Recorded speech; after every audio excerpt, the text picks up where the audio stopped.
Flowers, toys, and crosses by the hundreds. For more than 5 months now, the grounds outside Uvalde Elementary School have become a memorial for lives taken too soon. On May 24th, an 18-year-old entered the school and killed 19 children and 2 teachers, leaving a community reeling.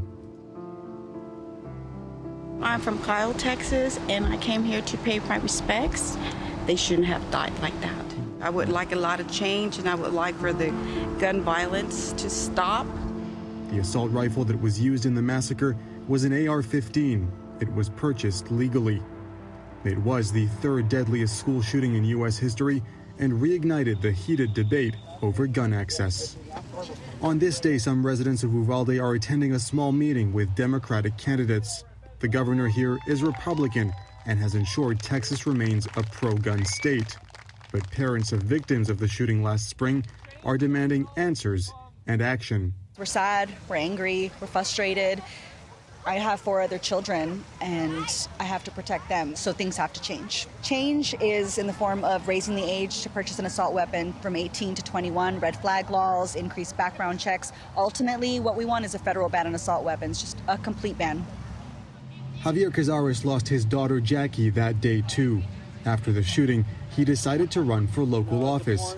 And as he takes the stage, the emotion is almost too much. I made a promise to my daughter that day.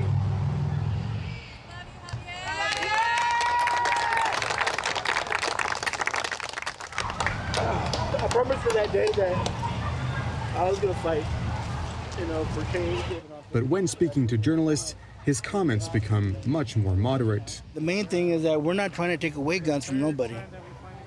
Just make it a little bit harder for people with that mentality or that age a little bit longer to get. Proof once again that here in Texas and across much of the country, gun culture isn't going anywhere.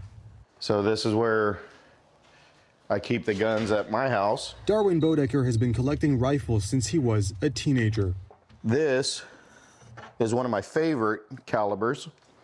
This is going to be the Magnum version of the 6.5 Creedmoor that we just pulled out. Bodecker is from Texas and hunts during his free time. He's also a firm defender of the Second Amendment of the Constitution, which guarantees the right to bear arms. And he believes laws that attempt to restrict that right won't change anything. The gun is demonized by half of this country. It's not the right place to put the blame. The right place is the mental faculties of the people that are doing these heinous events. Do you think that these nut jobs, if they didn't have access to a gun, do you think they would have just went quietly into the night? Absolutely not. They would have found another way. There's another reason this Texan entrepreneur is against stricter gun laws. For 22 years now, he has organized gun shows. Today, he's holding a show at a major hotel chain in San Antonio. Inside this ballroom are more than 170 tables, which will soon be covered in arms of all kinds. There literally will be everything out here. There'll be handguns, there'll be revolvers, there'll be shotguns, rifles, what we call long guns. We were not allowed to stay for the event, but this salesman says he's expecting to make good money this weekend. $15,000 to $20,000 worth of guns. Last year, Americans purchased nearly 20 million guns, double the number 15 years ago. According to a firearm trade organization, in Texas alone, the arms industry is worth $5 billion.